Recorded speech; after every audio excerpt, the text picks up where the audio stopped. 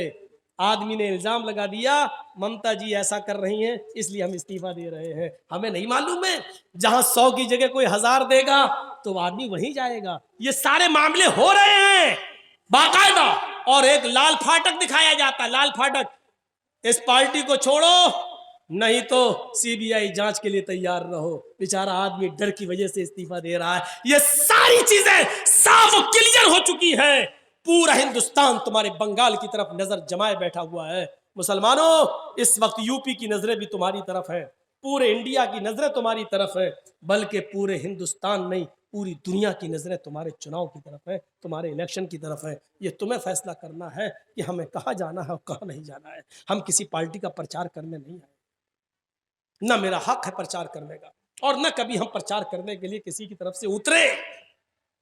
میرے بھائیوں، ایک احساس دلا دیا میں نے، تو یہ بہادر تھے محمد رسول اللہ۔ اور چھٹی صفت کیا بتائی گئی؟ 5 ہو گئی، پراکرمی، بہادر ہوں گے، دانی۔ چھٹی صفت وہ خیرات کرنے والا، دانی، دان کرنے والا ہوگا۔ اللہ کے رسول سے زیادہ دان کرنے والا کوئی نہیں تھا، کوئی نہیں تھا، دان کرنے والا کوئی نہیں۔ ایک فقیر آیا کہ اللہ کے رسول مجھے اللہ کی راہ میں کچھ دے دو، کچھ تھا ہی نہیں۔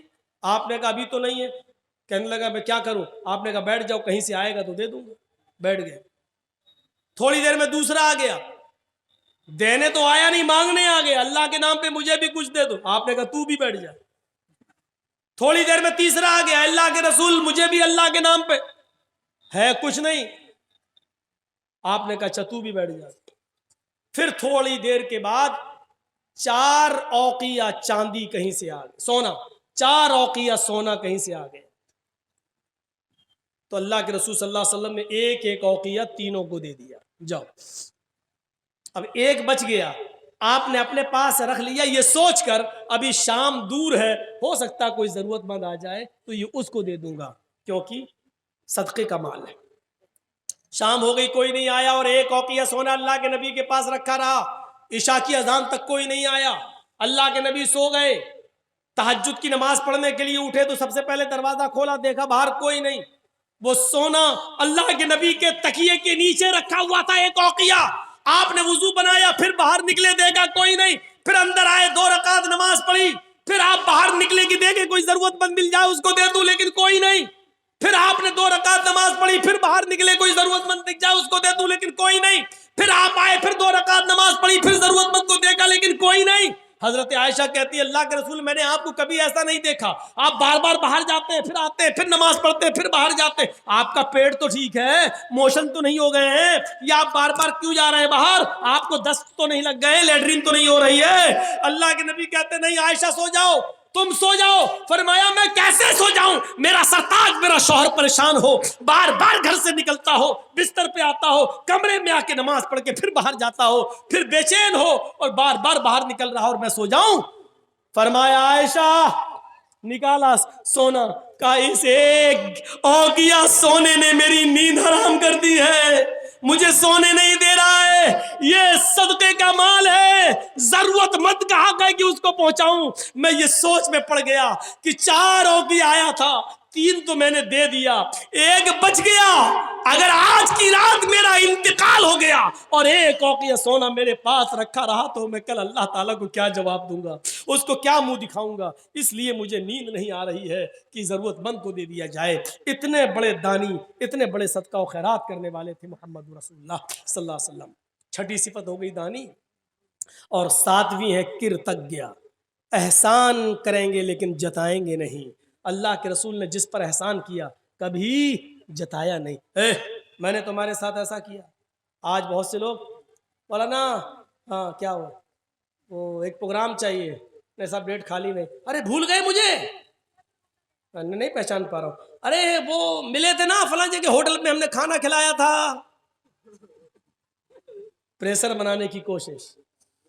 ہاں اچھا اچھا، وہ ہم اسٹیشن پہ آپ کو چھوڑنے گئے تھے، اپنی گاڑی پہ بٹھالا تھا، پریشر۔ اچھا ارے بھائی دیکھیں گے، اچھا بہت جلدی بھول گئے، ارے بھولے نہیں سب یاد آ گیا بھائی، لیکن ابھی ڈیٹ نہیں ہے۔ ارے بڑے عجیب آدمی ہو یار، احسان کرے گا لیکن جتائے گا نہیں۔ اللہ کے رسول صلی اللہ علیہ وسلم نے کبھی احسان کر کے جتایا نہیں۔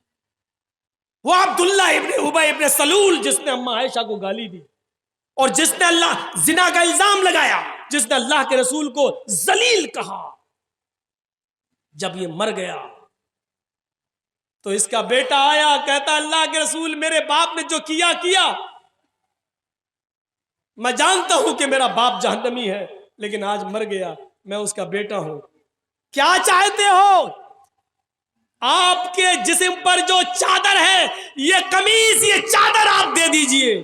کیا کرو گے؟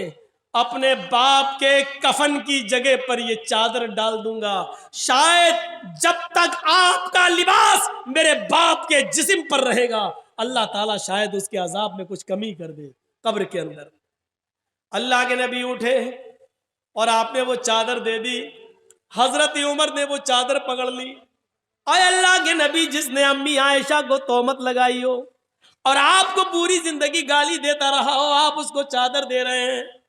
اللہ کے نبی کی آنکھوں میں آنسو، اور کیا کہتے ہیں اے عمر، جو چادر میں نے اس کے بیٹے کو دے دی ہے تم اس کو چھیننے کا حق نہیں رکھتے ہو۔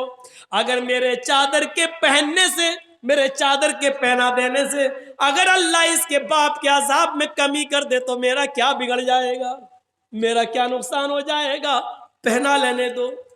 عبداللہ ابن ابی کا بیٹا اپنے باپ کو اللہ کے رسول کی چادر اڑا دیتا ہے اور اسی حال میں قبرستان کی طرف لے کے جاتا ہے۔ کسی نے کہا جب تیرے باپ کو نبی چادر دے سکتے ہیں تو تیرے باپ کی جنازے کی نماز کیوں نہیں پڑھا سکتے؟ کہا اللہ کے رسول ایک احسان اور کر دیجئے، میرا باپ تو مر گیا ہے، آپ اگر میرے باپ کی جنازے کی نماز پڑھا دیں گے تو آپ کا کیا بگڑ جائے گا؟ اے اللہ کے رسول، شاید آپ کی زبان سے نکلنے والے دعائیہ کلمات سے اللہ میرے باپ کو بخش دے۔ اللہ کے نبی آگے بڑھ جاتے ہیں، عمر فاروق پیچھے سے دامن کھینچتے ہیں، عمر فاروق پیچھے سے دامن کھینچتے ہیں، اے اللہ کے نبی میں اس کا جنازہ نہیں پڑھانے دوں گا جو آپ کو اور آپ کی بیوی کو گالی دیتا تھا۔ اللہ کے نبی نے فرمایا عمر پیچھے سے میرے دامن کو چھوڑو، اگر میری جنازے کی نماز پڑھا دینے سے اللہ تعالیٰ اس کو بخش دے یا اس کی مغفرت فرما دے یا اس کے باپ کے گناہ معاف کر دے تو میرا کیا بگڑ جائے گا۔ آپ آگے کھڑے ہو گئے، آپ نے اللہ اکبر کہنا ہی چاہا، اس کی جنازے کی نماز پڑھانا ہی چاہا، آسمان سے جبرائیل امین آ جاتے ہیں اور کہتے ہیں محمد اس کی جنازے کی نماز آپ نہیں پڑھا سکتے ہیں، آپ اپنے دشمن کو معاف کر سکتے ہیں لیکن اللہ اپنے محبوب کے دشمن کو معاف کرنے کے لیے تیار نہیں ہے۔ 70 مرتبہ بھی اگر آپ اس کی جنازے کی نماز پڑھیں گے اور دعائیں مغفرت کریں گے تب بھی اللہ اس کو نہیں بخشے گا، اس کو نہیں بخشے گا۔ اللہ کے نبی پلٹ گئے اور عبداللہ ابن ابی کے بیٹے سے کہتے ہیں کہ اے عبداللہ کے بیٹے، ابھی مجھے اللہ نے منع کر دیا ہے اور یہ بھی کہہ دیا ہے 70 بار بھی جنازے کی نماز پڑھو گے تب بھی میں نہیں بخشوں گا۔ اگر مجھے معلوم ہو جائے 70 کے بعد پڑھنے پر اللہ بخش دے گا تو میں 75 بار بھی پڑھا دیتا، 80 بار بھی پڑھا دیتا، لیکن اللہ کے کہنے کا مطلب یہ ہے کہ میں اس کو بخشنے والا نہیں ہوں، چاہے آپ پوری زندگی اس کے لیے دعا کریں۔ اب میرا جنازے کی نماز پڑھانا بیکار ہے کیونکہ اللہ ہی نے مجھے منع کر دیا ہے۔ یہ احسان آپ نے کیا، کھڑے تک ہو گئے لیکن زندگی بھر کبھی آپ نے جتایا نہیں، اپنے دشمن کے ساتھ بھی آپ کا یہ سلوک تھا، آپ کا یہ برتاؤ تھا۔ تو یہ 7ویں صفت کہ وہ احسان کریں گے لیکن جتائیں گے نہیں، اور 8ویں صفت یہ ہے وہ دیابان ہوگا، دیا کرے گا۔ دیا پر تو ہم نے مثالیں آپ کو دے دی، اللہ کے رسول جانور تک میں دیا کرنے والے تھے، جانور تک پر، پرندوں تک پر دیا کرتے تھے۔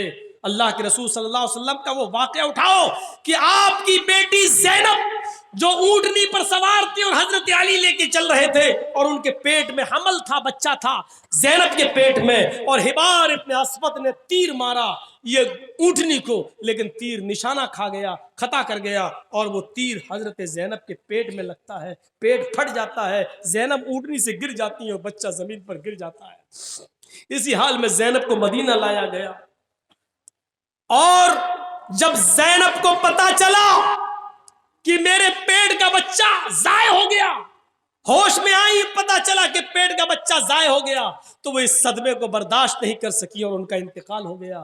اللہ کے نبی اپنی بیٹی کو دفن کر رہے تھے اور آنکھوں میں آنسو تھے۔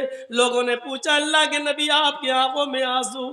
فرمایا یہ محبت کے آنسو ہیں جو اللہ نے ہر باپ کے دل میں بیٹی کی محبت ڈالی ہے۔ یہ میری وہ بیٹی ہے جو میرے راہ میں بہت ماری گئی، ستائی گئی، یہاں تک کہ میری بات مان کر چلتی تھی، اور آج اللہ کی راہ میں اس کی جان بھی چلی گئی۔